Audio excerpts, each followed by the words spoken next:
Hi there, I'm Lena Anani, and you're listening to She Wrote a Book, where I interview amazing women from all over the world who also happen to be published authors. I created this show to educate, entertain, and inspire you to be the voice you want to hear in the world.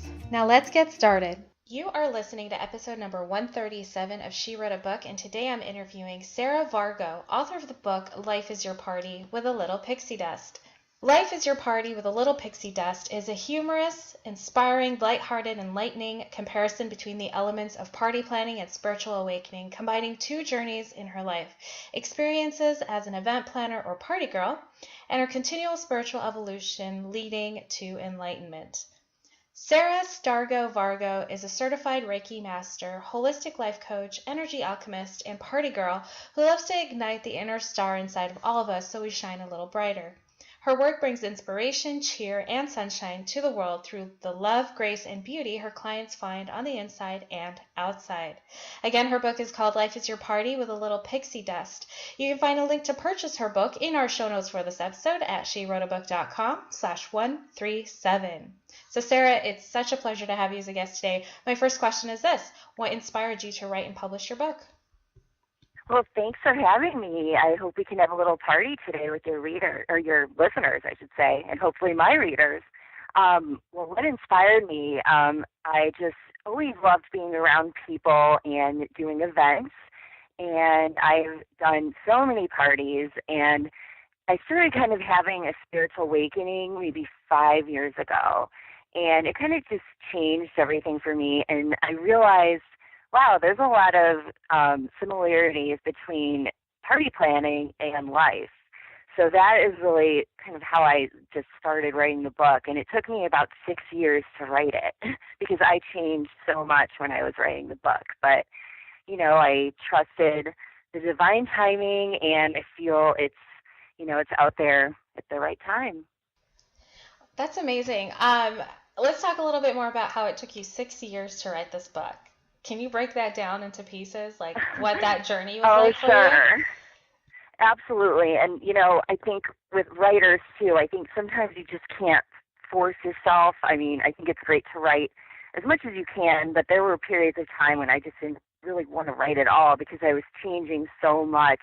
At first, I didn't want to even write a book about spirituality. I was kind of a little afraid to talk about it and I guess come out of the spiritual closet, as they say. But, as time went on, I became really comfortable with my truth. And I'm just grateful that I didn't try to, publish it sooner because the book just changed so much. But I really, I wanted to keep it fun and light and just something that people can really use on a daily basis. Awesome. So that is kind of my process. Yeah, no, it's definitely a process, definitely a journey, and this probably won't be your first book, your only book. It's not. I've actually I have 2 children's books that I've already written that will be published. So, and I'm already getting all these other ideas for books, but it's just, the first one, it's kind of like giving birth to a child in a way. So totally. I say that all the time. I'm sure you understand what that's like. Yeah, absolutely. So you mentioned coming out of the spiritual closet. I giggle at that because I went through that myself, and I want to know a little bit more about what it was like for you.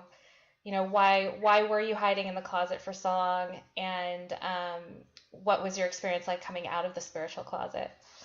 Sure. Well, I would say that I started having I would have, experiences when I was younger. I used to see angels, and I was always very intuitive.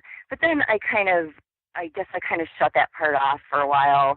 And then a couple of years ago, I really just started waking up, and it was just such a big awakening that I really couldn't ignore it.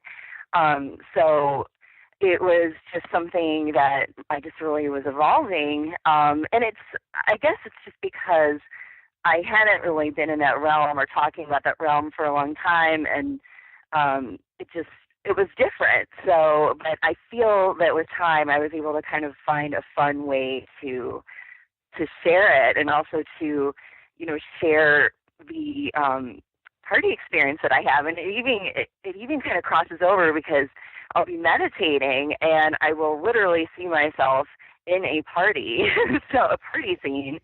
So it's just, it's really fun, and I feel spirit really wants us to celebrate, and especially right now, just with what's going on in the world, and just keep our vibration really high and just keep the hope. That's wonderful. I was just gonna ask you, like, how does the party, the Pixie Dust party, play into current events? And you just touched upon it, so I appreciate that. What does the party look like?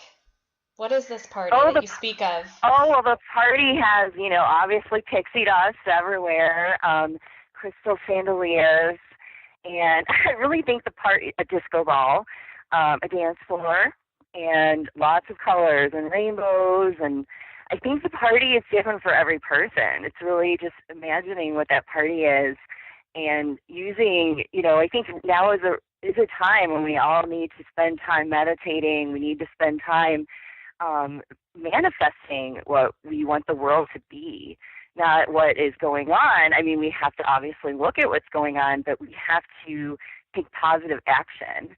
And that comes from, the goal of raising our vibration and being lighthearted about things. As you know, my brother, with the comedy world, he's really inspired me on so many different levels just to be lighthearted about things. And I think if we can find some sort of humor in things and some sort of joy and just find joy every day, that is really going to change things for everyone. I agree, and I have to give props to your brother too. So who knows if he's listening or not, but your brother is Joe Vargo, an amazing comedian in Chicago, amazing writer, amazing performer. And I was able to perform with him once. We did a Sketchcast together. And I've been to a few of his shows, and I just like watch in admiration because this guy just is he's highly intelligent, yet but he's very lighthearted. And so like it shows in his performance. It's very silly and just playful, and I'm just like, how do you do that? I'm the one who wants to like shove my point of view down everyone's throats with my comedy, and it's like not fun at all. But yeah, I love that you mentioned that about your brother being completely being that lighthearted party in the comedy world. Absolutely. He is like a party. He is just a party, in a person. And it's like I cannot not have fun when I'm around him. It's been that way since we were kids. And,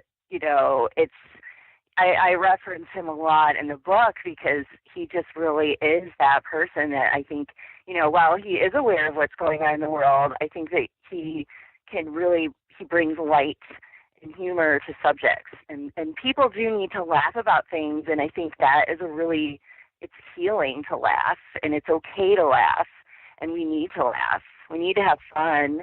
And I just know love is what is going to get us through everything, love and light.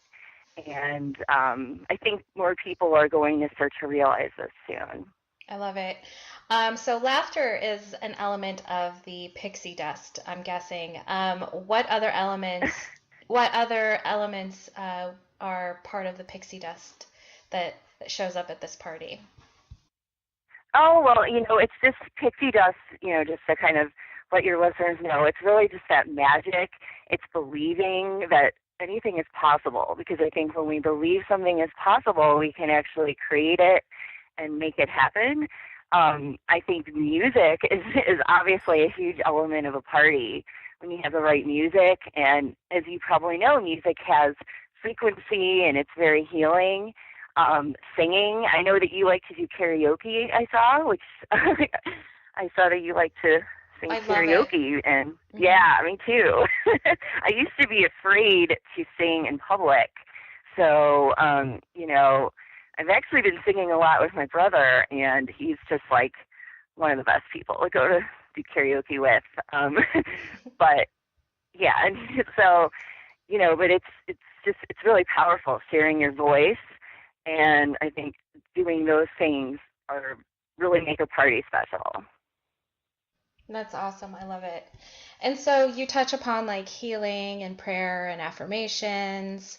visualizations in your book. Can you elaborate a little bit more about your approach to these tools to create a better party for our lives?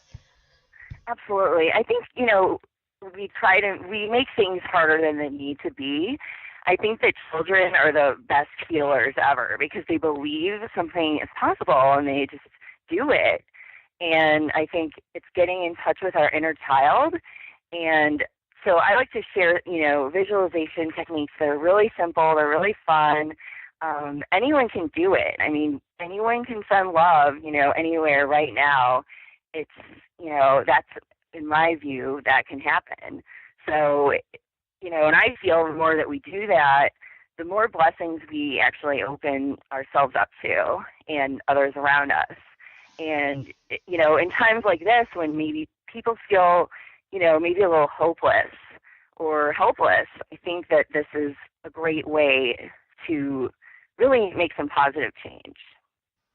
Beautiful. And it sounds like your book will be making a positive change in the readers' lives, so that's exciting. My last question for you is this: what do you love most about being an author? I just love being able to inspire people and share messages that I know were given to me to help so many people.